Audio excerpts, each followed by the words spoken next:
We've been doing programming in partnership with East and Southern Africa for many years, and we hear that communities here are facing drought, climate change, land degradation, and there has been some amazing programming, but we needed a way to consolidate it together. So we have a whole of community and a whole of environment approach, and we call that Regreening Communities.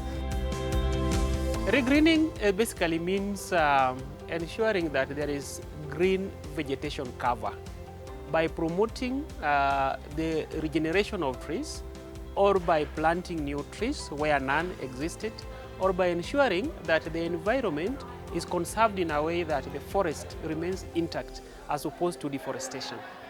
And when we regreen, we have more land which are being reclaimed, and the land which are being reclaimed can then be used for agricultural purposes. One of the techniques of regreening is FMNR. FMNR is an acronym that means Farmer Managed Natural Regeneration.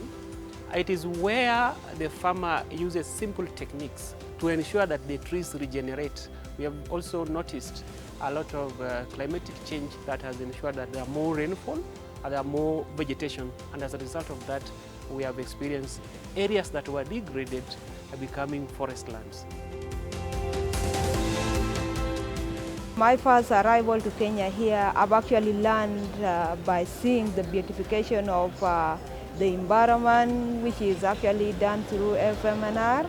And I've learned it during the workshop that FMNR is a low cost that can be done in any country without too much fun. And I'm assuring you that by the time I return to South Sudan, I will really make change by integrating FMNR in every activity that we are doing in our projects, so that we can be able to achieve FMNR with the women, the youth, and even people with disability. The community are already green, but we have to sensitize people to maintain the environment, the resources, and then from that experience I got, I will continue to work hard with the lead farmers with whom we are already working with to manage the resources and to maintain the environment green. One thing that is really outstanding in this meeting is the youth involvement in the regreening projects. So that's the area where we are going to focus when I go back in Malawi. I'll also engage my team on how best we can involve youth in the regreening projects. What stood out for me is why FMNR. FMNR should be able to address various issues concerned to livelihood of communities. And what I'm going to emphasize to our projects, to our community, FMNR should be able to address their social needs, economic need through FMNR. At World Vision, we're a child-focused organisation. If a child lives in a community with poor environmental health, they struggle to access water. If they can access water, maybe it is not clean. They're not able to access quality food because of soil degradation.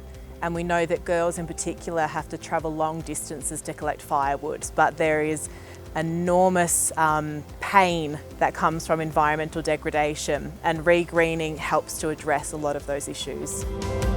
One of the key factors that we've picked, I think, from this workshop is basically what has been done in Kenya. A lot of regreening is currently ongoing, and we would want to pick different techniques that we've learned from our colleagues and replicate those in Zambia. Those include more inclusion of women, youth, and disability in our programming, but also being able to scale it up to different other partners and harness more hectareage of regreening in our country.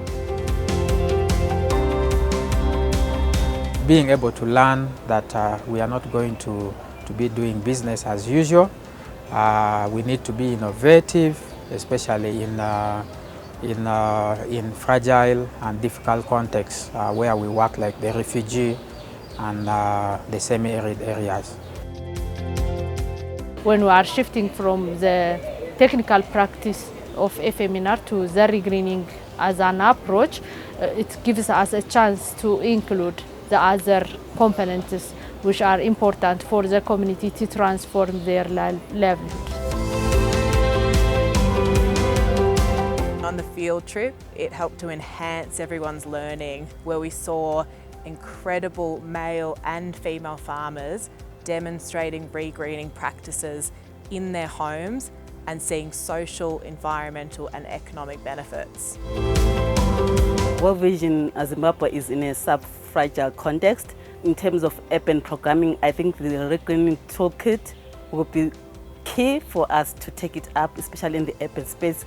We can talk about activities including recycling, including trying to do some youth economic empowerment using this toolkit.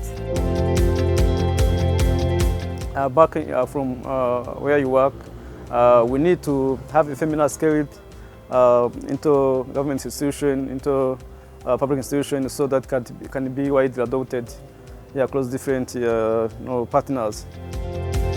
Kenya was the farm I visited today, where there were different natural restoration techniques that were applied. One being the FMNR that was used to bring and develop the soil profile in that farm, and the other being agroforestry blended with some apiary, which improved the income of that farmer.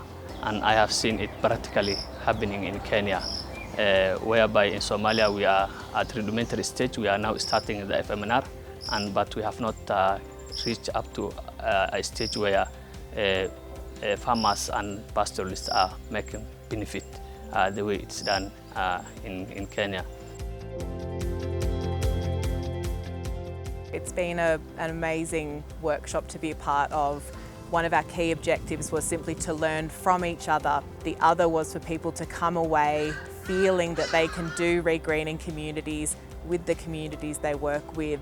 And I think from the responses we heard, people feel confident, they feel inspired, they feel ready to do this kind of work. Some of the things we are going to do is to ensure that women may take key leadership positions within the community, and also capacity building and sensitization of even men, and also including people with disability on board, training them, and also doing sensitization generally, just to make sure that everybody understands. We are looking forward that after doing this, we are going to have a mindset change. Part of the things that also we are going to do is to increase their access to information, especially these people who are within the JETC bracket, and also providing other technical support that they may be needing to help them come out in the community. It's very important when we regreen, we increase the amount of fodder and amount of pasture that the animals, the livestock that we keep at home, are able to access and even feed on. In addition to that, when we regreen, we have more trees which are able to flower, and the flower is very important for the bees because this is what they use to make honey. When we have the beehives and the bees and the honey, the food production itself becomes more, and the communities are actually empowered and they are able to thrive. So the economic well-being of the households are improved in addition to using the honey as a source of food as well as livelihood. So it is very important for us to regreen, because without the vegetation, there will be no flowers, there will be no bees, and there will be no honey. The information or the learning we come out with from this workshop should have clear steps of fundraising for their programs. It comes with many opportunities. For example, carbon financing, which is a strongly upcoming type of climate finance. With regreening knowledge, with the ability to be able to design and integrate carbon in the final programs, they are able to raise finances which are important for community livelihoods, for restoration of landscapes, and also for building resilience to climate change. My hope is that everyone who comes away knows that they are now the regreening champion for the country that they work with, and that they will feel they can go into the communities they work with, help them to create a vision for the environmental health of their community in the future and to work alongside them to achieve that regreening goal and to bring back environmental health for the well-being of those communities.